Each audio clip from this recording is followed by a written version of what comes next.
Tonight on NBC Charlotte. The enemy is not our Muslim brother or our Muslim sister. The enemy is Donald Trump and those that seek to exploit us. Protests erupt, with people taking to the airports across the country, speaking out against President Trump's immigration executive order. A family finds a body outside a seminary while playing Pokemon Go. The race now to figure out how the man died. And 100 firefighters all battling flames at a paper company for hours. The news at 11 starts right now. This is WCNC, NBC Charlotte News. Stop deportations, when? Stop deportations now! Stop deportations, when? They're welcome here, no hate, no fear. Immigrants are welcome. Those demonstrations all in response to that executive order President Trump signed yesterday, suspending the practice of allowing refugees into the United States for 90 days. Just a bit ago, a federal judge stepped in, granting an emergency stay for citizens traveling from the countries named in that order. NBC Charlotte's Brandon Goldner joins us now live from the airport. Brandon, you've been out there all evening. There have been a few people put in handcuffs, right? Exactly, Mark. We do know of at least 4 people who were detained. We don't know if they're facing any criminal charges, whether they will be taken to the detention center. Now, the last of the protesters have left about a few minutes ago. There's really just some police cars and a couple police officers, almost as if nothing even happened a few hours ago. Let's show you some video of the protests themselves. We do know of at least 2 groups of protesters.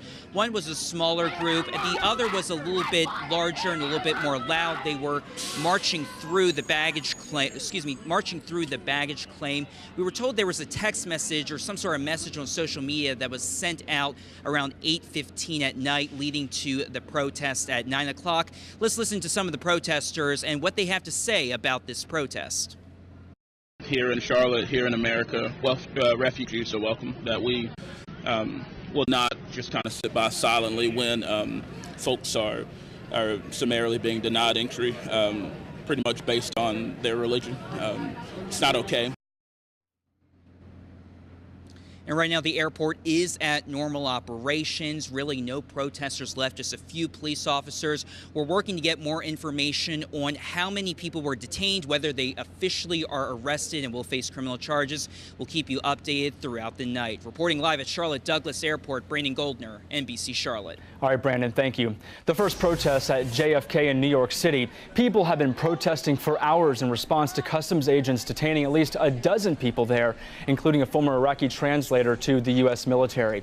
And we have reports in tonight that he and his family could be relocating to Charlotte. These demonstrations are growing, with thousands more in Chicago, San Francisco, and Dallas, and several other cities, all taking to their respective airports, arguing for government to set refugees free. And these demonstrations continue. President Trump staying busy, holding a marathon of phone calls with world leaders and signing 3 more executive orders. NBC's Sarah Rosario reports. Late this evening, a nationwide stay allowing people detained at airports across the country who landed with valid visas to temporarily remain in the United States. We jumped into court immediately, overnight, and requested this emergency stay to ensure that individuals would not be returned back to their countries. President Trump's executive order banning Syrian refugees indefinitely and immigration from these predominantly Muslim countries for 90 days went into effect overnight, leaving as many as 200 travelers stranded, not allowed into the country. Let them out! From New York to San Francisco, thousands gathered at airports to protest the action. A single signature shut down the lives of many people trying to connect with their families. The president says it's to prevent radical Islamic terrorists. This notion that refugees are potential terrorists is at best an exaggeration because we do not have really any evidence that this happens. Is it a Muslim ban? Totally, it's not a Muslim ban, but we were totally prepared. It's working out very nicely. You see it at the airport, you see it all over. It's working out very nicely. As the president wraps up a whirlwind first week in office, 18 executive orders, 11 conversations with world leaders, and his first formal visit. Sarah Rosario, NBC News. I just don't understand why this is happening. We've been waiting for 2 hours, and there's other families, as you can see, all over the place. Many who aren't protesting at airports are waiting at Dallas-Fort Worth. Refugees and immigrants held in a waiting room at Customs and Border Control. One little girl waiting for a grandmother who flew in from Sudan. They haven't seen each other for 4 years, and now they might not get the chance. Bought her own blanket and made her own room and everything. Now, can't even see her. We're told many of the families there waiting for loved ones have been speaking with attorneys, hoping a judge will allow them to leave the airport. Congresswoman Alma Adams released a statement on President Trump's first week in office, calling it, quote, dreadful. It reads in part, President Trump's hateful campaign rhetoric is now White House policy. His first decision as president have been divisive, codifying religious and racial bigotry, threatening American relationships with the international community, and betraying the values of our nation, and they're written into the Constitution. Congresswoman Adams goes on to say this type of behavior is not normal and threatens our democracy. I wish these were alternative facts, she wrote, but sadly, they're just facts. We'll continue to follow what happens across the country and what happens at the White House when we're not on TV. You can find us online at WCNC.com. Turning now to our forecast, much colder tonight than we saw earlier this week, and that colder weather is going to be here with us a little bit longer. Meteorologist Sarah Fortner with us now. Sarah, it's going to be colder and then colder on Sunday. Yes, and then finally warm up just a little bit, right? Yeah, midweek we've got a little warm up. That's what I'm looking for, Tara. Do you like the cold weather? I enjoy it. I mean, it's winter. Okay, well, tonight I was like, oh, I can handle it. No, it was too cold outside tonight. So cold, in fact, though, mountains are seeing a little bit of snow. This is a winter weather advisory posted by the National Weather Service. All on board for 1 to 3 inches in the valleys, 3 to 5 inches of snow.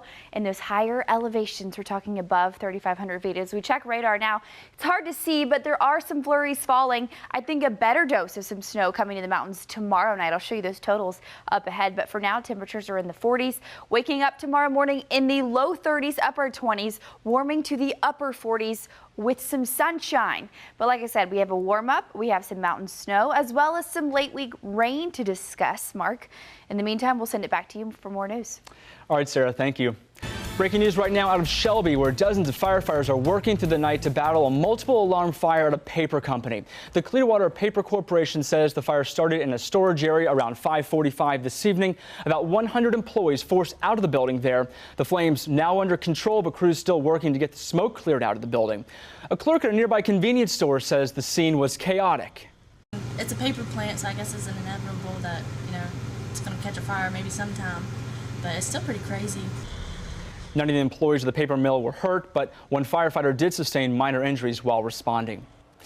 We're also hearing breaking news. One person is in the hospital with life-threatening injuries after someone shot him in the torso. This happened in the 7600 block of Sharon Lakes Road right off of South Boulevard. Witnesses on the scene tell us an intoxicated individual got into some type of argument with another person and pulled a gun. Then the two started fighting over it. One of them got a hold of it and fired. Police have not released the names of those involved. Once we find out more, of course, we'll pass our information along to you. Following a few developing stories as well this evening, the first out of Northeast Charlotte, where police are investigating after 2 people were shot during what's being called a verbal altercation. It happened in the 7000 block of North Tryon. We're told during the fight, one person showed a handgun and 3 people started fighting over it. Once the fight ended, the suspect shot the others. Paramedics took both the victims to the hospital with non-life-threatening injuries. The suspect who fired the weapon is now in police custody. Officials in Union County are investigating after a family out playing Pokemon Go this morning found a body near a seminary. Police have identified the victim as 42-year-old Andrew Moore. They haven't told us how he died yet, but we do know they're investigating his death as suspicious. One man we spoke with there lives right near the seminary and was shocked by the news today. It's just, wow, this is hit close to home, literally. Detectives now working to retrace Moore's steps to figure out if he died outside of the seminary or if his body was dumped there. Once we learn more, we'll update you both on air and online. After a dispute whether to display a version of the Confederate flag in York County Courthouse will end up actually staying in the courtroom after all. The Herald reports the York County Clerk of Court says removing the flag would violate South Carolina's Heritage Act.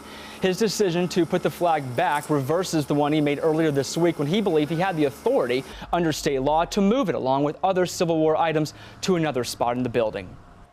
The director of South Carolina's Department of Juvenile Justice resigning after a recent audit criticized the agency, calling it ineffective. Governor Henry McMaster accepted Sylvia Murray's resignation yesterday. Murray says her decision did not come easily, but she's decided to, quote, pursue other career options. This after a report stated the DJJ is understaffed, has officers that are not properly trained, and operating under outdated security policies. Lawmakers have been critical of the agency in the past few years after a string of gang-related riots involving fires and property damage. Today, millions of Americans are remembering the 7-person crew that lost their lives in the tragic Challenger explosion. North Carolina native Michael Smith was one of those on board the rocket when it blasted off at Cape Canaveral 31 years ago today. 73 seconds after liftoff, a fireball engulfed the shuttle. As a horrific America watched on live television, the orbiter broke apart. Hours later, President Ronald Reagan postponed his State of the Union address to deliver his remembrance. Hey, coming up in weather, we've got a lot to discuss. We've got cold for the rest of your weekend, mountain snow, and a midweek warm spell. Stay here.